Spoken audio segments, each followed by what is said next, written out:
Bonjour à tous, bienvenue dans cette nouvelle vidéo tag. Alors c'est un tag que j'avais vu sur la chaîne de Little Book Haul, donc Catriona, et c'est le Opposite Book Tag. Je sais qu'il a été repris en français, il me semble, sur un blog et sur une chaîne. Bon, sur la chaîne il a aussi été repris sur le blog, mais là c'est deux blogs bien distincts. Donc je vous mettrai les liens en barre d'infos si ça vous intéresse. Là je suis désolée, je me souviens plus du tout du nom. Et je vous mettrai aussi le lien de la personne qui a fait ce tag en premier lieu. Il me semble que c'est un Brésilien, je ne suis pas sûre, j'ai pas envie de dire n'importe quoi. Alors en fait c'est une série de 10 oppositions. Je vais vous montrer tout ça au fur et à mesure. Dans tous les cas, il y aura les affirmations, enfin les petites phrases en barre d'infos pour ceux que ça intéresse. Le premier livre de ta collection est le dernier que tu as acheté. Alors pour le premier livre de ma collection, je suis pas tout à fait sûre parce que j'étais vraiment toute petite, je m'en souviens pas. Mais de ce que j'ai ramené dans mon appartement actuel, alors il y a les contes de Richard Scarry. Donc c'est un livre qui regroupe Le Petit Chaperon Rouge, Le Loup et les 7 petites chèvres et Boucle d'or et les 3 ours. En fait moi c'est un livre de contes que j'adore parce que j'adore les dessins. Voilà, donc c'est représenté avec des chats, donc j'aime bien. Puis après, franchement, c'est trop mignon. Donc voilà, c'est un des premiers livres, celui-là je l'ai encore et c'est vrai que j'aime vraiment beaucoup les dessins. Après, pour le dernier livre de ma collection, j'ai fait une commande sur internet, malheureusement elle n'est pas encore arrivée. Du coup, celui que je vais vous montrer, c'en est un que j'ai acheté un peu avant.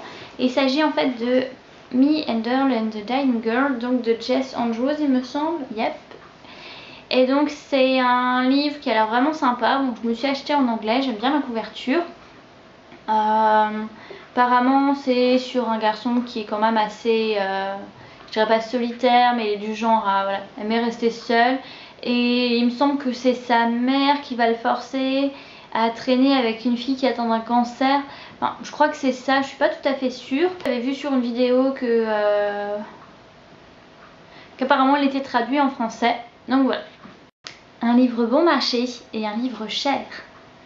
Alors pour un livre bon marché, je viens vers vous avec Da Vinci Code de Dan Brown. Alors je sais, vous allez me dire que édition J.C. Lattès, grand format, 22 €. Mais il faut savoir que je l'ai acheté à 50 centimes au marché aux puces il y a 2 ans il me semble. Enfin, en tout cas le livre, il est nickel. En plus il y a même une petite couverture qui s'enlève par dessus. Enfin, moi je suis vraiment fan, elle est super belle, elle n'est pas du tout abîmée, enfin légèrement là en bas, mais c'est rien. C'est vrai que c'est un livre que j'avais emprunté à ma mère, j'avais adoré, j'avais lu aux éditions France Loisirs, la honte. Et c'était avec la couverture rigide, enfin moi j'adore les couvertures rigides, je trouve que c'est dommage qu'ils n'en fassent pas plus en France. Mais voilà, 50 centimes, que demander de plus, sincèrement. Alors pour le livre cher, j'ai Harry Potter, des romans à l'écran de Bob McCabe, je sais pas comment on prononce. Bref, donc ça c'est un roman, c'est un superbe ouvrage avec des tonnes d'écriture, de photos. Il faut savoir qu'il coûte 75 €, mais on me l'avait offert pour Noël. Donc voilà, je ne les ai pas dépensés, mais c'est un livre, voilà, c'est un livre qu'il faut posséder quand on est fan d'Harry Potter. Voilà. Un livre avec un garçon comme protagoniste et à l'inverse, un livre avec une fille. Le livre avec un garçon comme protagoniste, j'ai choisi L'Épouvanteur de Joseph Delaney. Alors ça c'est un livre que je me souviens il y a plusieurs années, Sève Marguerite. Donc si tu passes par là, merci de me l'avoir fait découvrir, de me l'avoir fait acheter. Donc c'était Sève Marguerite qui m'avait fait acheter lors d'une sortie à Strasbourg, donc j'avais pris à la Fnouk. Et c'était resté dans ma palle pendant très longtemps. Et c'est en regardant une vidéo de Margot Liseuse, mais il y a pas mal de temps déjà, que je me suis dit ça a quand même l'air vachement bien, parce qu'elle parlait de cette série comme une série qu'elle adore. C'est vrai que du coup je me suis plongée dedans et franchement ça se lit vraiment vachement bien. Donc là pour le héros, il s'agit en fait de Thomas Ward, donc c'est le 7e fils d'un 7e fils. Et justement, comme c'est le 7e fils d'un 7e fils, elle a la possibilité de devenir apprenti de l'épouvanteur, donc qui est Monsieur Grégory. Je sais plus son prénom, je sais même pas s'il en a un, il me semble, mais donc voilà. En tout cas, c'est vraiment super bien. Donc c'est avec des tonnes de trucs bizarres, type des sorcières, je sais pas s'il y a des gargouilles, mais il y a des gobelins, des fantômes, enfin c'est vraiment super sympa, ça se lit super bien. Voilà, là je suis en train de lire le 3e actuellement. Je sais, il en reste beaucoup à lire, mais voilà, c'est vraiment super bien. Pour la protagoniste de Fi, donc j'ai choisi Rin du Dernier Jardin de Lorraine de Stefano. Bon, le souci c'est que dans cette série, il y a vraiment un personnage que j'aime particulièrement. C'est pas l'héroïne malheureusement, mais j'aurais préféré mettre en avant en fait Cécilie, parce que Cécilie c'est un personnage dans le premier tome, on a envie de lui foutre des claques, de dire non mais réveille-toi, sois pas aussi naïf, t'es qu'une gourde. Et au final dans le 3e on est là, waouh, elle a vachement changé en fait, c'est incroyable. Du coup c'est vrai que Rin à côté, genre je vais retrouver mon frère, voilà, c'est pas celle que je choisirais particulièrement, mais voilà, c'est quand même elle la protagoniste de ce roman. Donc pour ceux qui connaissent pas Le Dernier Jardin, donc c'est l'histoire de Rin qui est arrachée entre guillemets à son monde et qui va se retrouver mariée de force à un mec qu'elle connaît même pas. Ils sont dans une maison, ils peuvent pas sortir, c'est limite une prison, enfin c'est trop louche.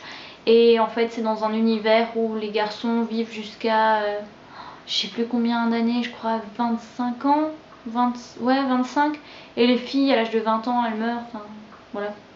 C'est pas très gai, mais c'est à cause, c'est une dystopie, c'est suite aux dérives des maladies, de ce qu'ils ont fait comme traitement, tout ça, enfin. J'en parle pas très bien, mais c'est vachement bien, enfin je sais qu'il y en a plein qui avaient aimé le 1, qui ont lu le 2, qui ont détesté, mais franchement faut se motiver pour lire le 3 parce que le 3 il est vraiment trop bien. Il se passe des trucs vraiment de malade. Enfin, moi j'ai adoré, ça fait partie de mes trilogies préférées quoi. Un livre que tu as lu rapidement et un que tu as vraiment pris le temps de lire. Alors, pour le livre que j'ai lu rapidement, j'ai choisi Le Bras du Diable de Julie Beckerli. Alors c'est un livre que j'ai acheté suite à ma mère il me semble. Voilà, c'est un pavé de quand même de... Attendez, que je ne me trompe pas, de quasiment 700 pages et pourtant je l'ai lu à une vitesse incroyable. Enfin, le style est vraiment fluide. C'est un roman policier en fait. Il y a des meurtres qui se passent dans le village. Il y a un groupe d'adolescents qui va commencer à enquêter et puis ça se lit vraiment très bien. Les chapitres sont plutôt courts. Donc ça j'aime vraiment beaucoup. En fait c'est un livre que je trouve vachement bien parce que déjà il y a les meurtres actuels et en même temps il y a l'histoire en parallèle d'un gars qui a des flashs de la guerre d'Algérie, de ce qu'il a vécu. Enfin, franchement c'est vraiment trop bien. Donc là j'ai l'édition, les nouveaux auteurs il me semble. Je ne suis pas sûre, il me semble. Et il me semble qu'il est sorti en poche avec une autre couverture. Donc voilà, en tout cas c'est vachement bien, c'est une auteure alsacienne, donc n'hésitez pas à la découvrir parce que les Alsaciens ils sont bien. Ensuite pour un livre que j'ai mis super longtemps à lire, il y a Druide d'Olivier Perru. Alors c'est un livre, il n'y a rien à dire, il est vraiment super bien. Le souci c'est que c'est un gros pavé et du coup il se lit très lentement. Enfin, moi je me suis repris à 2 fois en fait pour le lire. La première fois j'avais abandonné en plein milieu. Là je l'avais relu et bon il est vraiment bien. Je ne le mettrai pas en coup de cœur parce qu'il y a des trucs qui m'ont pas forcément plu. Mais voilà, pour un pavé aussi de 500 pages, c'est vrai que j'avais mis du temps. Je sais qu'il y a des copines qui l'ont mentionné dans le Big Books Phobia Tag. Je comprends pourquoi.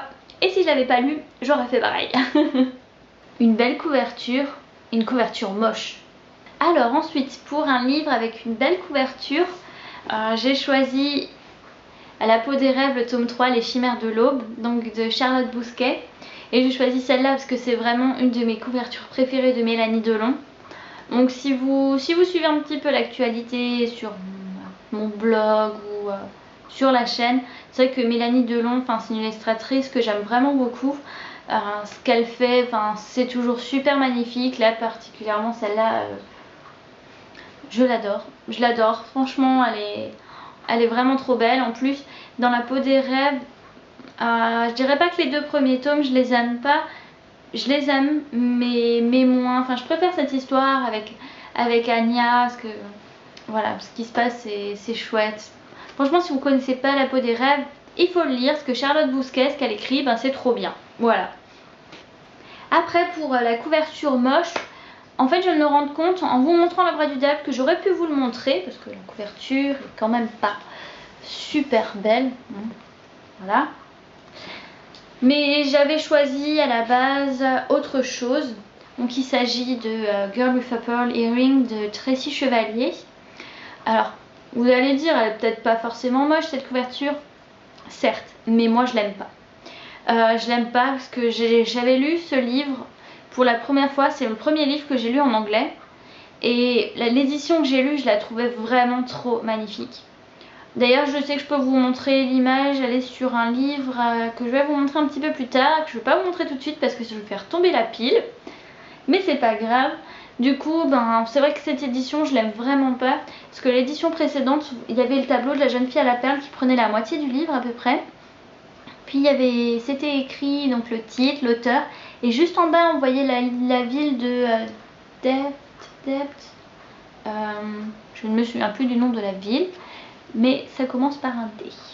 Voilà. Et du coup, c'est vrai que celle-là, je l'aime pas du tout. Elle est pas moche, mais moi, elle me plaira jamais parce qu'elle est pas aussi belle que l'édition que j'ai lue la première fois. Un livre national, donc français, et un international, donc étranger. Ensuite, pour un livre français, j'ai choisi Le livre de Saskia de Marie Pavlenko. Alors c'était assez dur de faire un choix parce que j'ai plein d'auteurs chouchous en français. Déjà vous avez vu Charlotte, il y a Samantha Bailey, il y a Manon Fargeton. J'aime bien aussi, j'ai découvert aussi récemment Jean-Philippe Jaworski. Il y a vraiment plein d'auteurs vraiment top. Mais voilà, Marie Pavlenko c'est quand même une auteure chouchou de plus longue date que les autres. Donc voilà, je voulais vraiment vous la montrer. En plus la trilogie Le livre de Saskia est vraiment super. C'est trop bien. En fait, c'est l'histoire de Saskia. Il y a des anges. Ça se passe en France. C'est vraiment trop bien en fait. Voilà. En plus, je sais qu'il y avait une polémique par rapport au prénom de Todd. Parce qu'il y a des gens qui l'avaient lu, c'était à l'époque, il y a des gens qui avaient lu et qui disaient Todd, c'est trop pourri comme nom. Parce que vous croyez sincèrement que Patch, c'est mieux? Sincèrement? Bref. En tout cas, pour un livre français, c'est celui-là que j'ai choisi. Ça figure aussi parmi mes trilogies préférées. Voilà. Je l'ai lu, j'ai fini en début d'année. Et franchement, c'est trop bien. Voilà, c'est vraiment trop bien. Pour l'auteur, le livre international, j'ai choisi Falling Angels de Tracy Chevalier. Donc, après avoir lu Girl with a Pearl Earring, c'est vrai que j'avais adoré, j'avais accroché avec l'écriture. Du coup, j'ai voulu lire d'autres livres de cet auteur et Falling Angels, c'est vraiment, incontestablement, c'est mon préféré. Comme je vous disais, en fait, je vous parlais avant de la couverture, je vais vous la montrer. Donc en fait, c'est cette édition-là que j'avais lue. Je ne sais pas si vous voyez bien. Là. Là, en fait, ça se passe fin des années 1800, début des années 1900. Ça se passe en Angleterre, 2 familles en fait. Les points de vue s'alternent à chaque chapitre, mais il y a toujours une continuité. Et c'est vraiment trop bien parce qu'en fait, il y a une des familles qui est assez conservatrice. Et l'autre, justement, la mère de famille, elle est plutôt du genre à s'inscrire dans le nouveau mouvement des suffragettes. C'est vraiment super top. Surtout qu'à un moment, un personnage qui n'a jamais pris la parole prend la parole pour un seul chapitre. Et franchement, quand j'ai lu ça, j'étais là, mon Dieu. Franchement, c'est vraiment trop bien. Si vous voulez lire un bon roman historique, lisez Tracy Chevalier, parce que pour l'instant, ceux que j'ai lus, j'ai jamais été déçue. Mais mes préférés sont quand même La jeune fille à la perle et Falling Angels. Donc ça s'appelle le... je me souviens même plus du titre en français en fait. C'est pas grave. Mais si vous cherchez Tracy Chevalier, dans le nom, il y a forcément Ange. Donc voilà, c'est celui-là. Un livre mince. un gros livre. Ensuite, pour un livre mince, je sais que j'avais un livre qui faisait genre 10 pages, je ne l'ai pas trouvé. Du coup, je vous montre Oscar et la Dame Rose d'Eric Emmanuel Schmitt. Donc c'est un ouvrage de... Enfin, c'est un roman, il fait une centaine de pages, mais bon, c'est écrit gros, du coup, en vrai, ça fait pas beaucoup. Voilà, il n'y a pas beaucoup à lire. Et c'est un roman que j'avais lu que j'avais emprunté à la médiathèque avant de voir le film. Et j'ai été tellement touchée, c'est vrai que je l'ai acheté, donc pareil, à un marché aux puces, pas cher. Et franchement, enfin, c'est vraiment trop bien. Bon, si vous aimez les livres où il faut pleurer à la fin, bah, je vous le conseille, parce que là, il est question d'Oscar, un petit garçon, je crois qu'il a 10 ans. Oui, il a 10 ans. Et il va mourir d'un cancer. Et voilà, c'est les lettres qu'il adresse à la Dame Rose, une dame qui vient pour lui donner le sourire un petit peu chaque jour. Enfin, voilà, c'est super émouvant, c'est trop bien. Ensuite, pour un livre gros, ben, je sais pas si j'ai plus gros, mais en tout cas, je suis partie sur l'intégrale 3 du Trône de Fer avec plus de 1100 pages, écrit petit. Parce que sinon, c'est pas drôle. Donc voilà, je me suis dit que pour vous le montrer, ben voilà. Bon, je vous présente pas le Trône de Fer normalement, en théorie, il y a beaucoup de gens qui connaissent. Donc voilà. Un livre de fiction et un témoignage. Pour l'ouvrage de fiction, j'ai choisi on ne dit pas quadrilogie, ça se dit pas, je me souviens plus du nom tout de suite, mais il s'agit en fait de la série d'Anna Godbersen, donc avec Rebelle, Rumeur, et je ne me souviens plus des autres titres. Mais en tout cas, ça se passe à New York, ça se passe fin des années 1800, début des années 1900. On suit une jeune fille de bonne famille, Elizabeth Holland, à travers justement les soirées avec d'autres enfants de bonne famille. C'est un peu le Gossip Girl des années fin 1800, début 1900, donc avec des belles robes, des scandales, voilà, des ragots, des tonnes de trucs. Enfin, moi c'est une série que j'avais vraiment adorée. Enfin, c'est vraiment bien de voir l'évolution, pareil, des mentalités des jeunes, enfin, ceux qui changent pas, enfin, c'est vraiment trop bien. Voilà, je sais que je dis ça de tous mes livres, mais c'est le cas. Enfin, moi j'avais vraiment adoré, j'aime vraiment le style d'écriture. J'avais voulu lire son autre série, mais c'est vrai que j'ai encore jamais franchi le pas parce que honnêtement, je n'aime pas du tout les couvertures en français. Donc voilà, si je me les achète, ce sera en anglais. Ensuite, pour le témoignage, je crois que c'est le seul que j'ai dans ma bibliothèque, mais c'est Cher Oncle Georg de Mireille Orsinger-Remo. En fait, c'est un livre où l'auteur, donc qui n'est pas l'auteur, qui est devenu l'auteur à partir du moment où elle a découvert ce qui s'est passé, hein, bien sûr.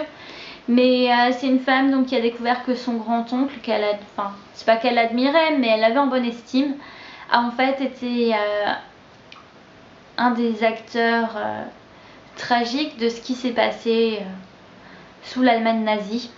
Qu'en fait, il avait dans son château, il avait son four crématoire, et voilà. Je veux dire, pas besoin d'en dire plus, je pense que vous comprenez. Du coup, c'est vrai que c'était pas forcément... Je dirais pas que c'était super dur de lire ça, parce que la partie témoignage est quand même vraiment bien. Il y a une partie fiction, en fait, qui est entremêlée, enfin, qui entrecoupe le témoignage avec ce qui se passe, justement, au château. Mais bon, comme c'est une partie fiction, je trouve que ça va, ça n'a pas autant d'impact que...